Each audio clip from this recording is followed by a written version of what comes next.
ಮೊಹಮ್ಮದ್ ಅಲಿ ಬಂದ್ಬಿಟ್ಟು ಸರ್. ನಾವು ಸುಮಾರು ವರ್ಷದಿಂದ ಅಭಿಮಾನಿಗಳು. ನಾವು 2011ರಿಂದ ಸ್ಟಾರ್ಟ್ ಮಾಡಿದ್ದೀವಿ.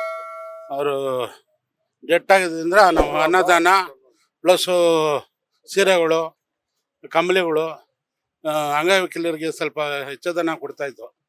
ಇವಾಗ ನಡೀತಾ ಇದೆ, ಹಂಗೆ ನಡ್ಸ್ಕೊಂಡು ಬರ್ತಾ ಇದ್ದೀವಿ. ಯಾರು ಪೋಷಕರು ಇಲ್ಲ, ನಾವೇ ಅಭಿಮಾನಿಗಳು ಎಲ್ಲ ಸೇರಿ ಮಾಡ್ತಾ ಇದ್ದೀವಿ ಸರ್.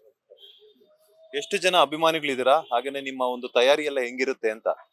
ಸರ್, ಅಭಿಮಾನಿಗಳು ನಮ್ಮ ಹಳೆ ಅಭಿಮಾನಿ ನಾವೊಂದು 45 ವರ್ಷದಿಂದ ಎಲ್ಲ ಅಭಿಮಾನಿಗಳು ಇರೋದು.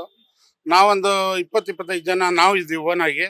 ಹೊಸ ಮೆಂಬರ್ಸ್ ಒಂದು 50 ಜನ ಇದ್ದೀವಿ. ಎಲ್ಲ ಒಂದು 70-75 ಜನ ಸೇರ್ತೀವಿ.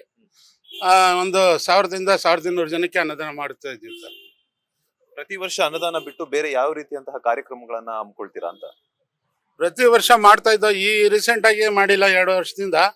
ಕೊರೋನಾ ಆದ್ಮೇಲೆ ಅಂತೂ ಸ್ವಲ್ಪ ಇದಾಗಿದೆ. ಅದ್ರ ಮುಂಚೆ ಎಲ್ಲ ಅಂಗವಿಕಲಿಗೆ ಸೀರೆಗಳು ವಿತರಣೆ ಆ ಥರ ಎಲ್ಲ ಮಾಡ್ತಾ ಇದ್ವು ಸರ್. ಬಟ್ಟೆ ಆ ಥರ ಎಲ್ಲ ಕೊಡ್ತಾ ಇದ್ವು. ಅಮೌಂಟ್ ಎಲ್ಲಾನು ನೀವೇ ನಿಮ್ಮ ಒಂದು ಸ್ವಂತ ಖರ್ಚಿಂದಾನೇ ಹಾಕೊಳ್ಳುವಂಥದ್ದು?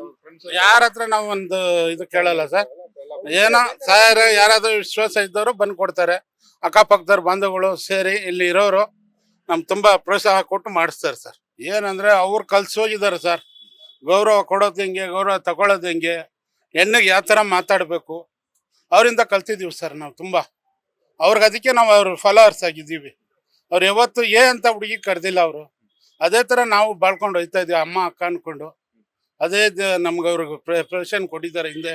ಇವಾಗ ಅವರು ಏನು ದಾರಿ ಒಳಗೆ ಹೋಗಿದ್ದಾರೆ ಅದೇ ದಾರಿ ಹೋಗ್ತಾ ಇದ್ದೀವಿ ಸರ್. ಸರ್ ಅದಕ್ಕೆ ಸರ್ ನಾವು ಇಲ್ಲಿ ಯಾವ ರಾಜಕೀಯ ಸರಿಸಲ್ಲ ಸರ್. ನಾವು ಇವತ್ತು ಗಂಟ ಯಾವ ರಾಜಕೀಯ ಇಲ್ಲ. ನಾವೆಲ್ಲ ಅಣ್ಣ ತಮ್ಮಂದಿರು. ಸಾಯವಾಗಿ ಏನು ತಗೊಂಡು ಹೋಗಲ್ಲ.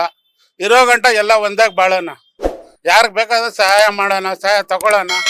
ಇದೇ ನಮ್ಮ ಅಣ್ಣವ್ರು ಕಲ್ಸಿ ಹೋಗಿರೋ ದಾದಾ. ನಾವು ಅದೇ ಪಾಲಿಸ್ಕೊಂಡು ಹೋಗ್ತಾ ಇದೀವಿ ಸರ್. ಲೇಟೆಸ್ಟ್ ಹಾಗೂ ಇಂಟ್ರೆಸ್ಟಿಂಗ್ ಸುದ್ದಿಗಳಿಗಾಗಿ ಬಾಸ್ ಟಿವಿ ಕನ್ನಡ ಚಾನೆಲ್ನ ಸಬ್ಸ್ಕ್ರೈಬ್ ಮಾಡಿ. ಹಾಗೆಯೇ ಬೆಲ್ ಐಕಾನ್ ಪ್ರೆಸ್ ಮಾಡಿ. ಇದರ ಜೊತೆಗೆ ಫೇಸ್ಬುಕ್, ಇನ್ಸ್ಟಾಗ್ರಾಮ್, ಎಕ್ಸ್ ನಲ್ಲೂ ಮಿಸ್ ಮಾಡದೆ ಫಾಲೋ ಮಾಡಿ.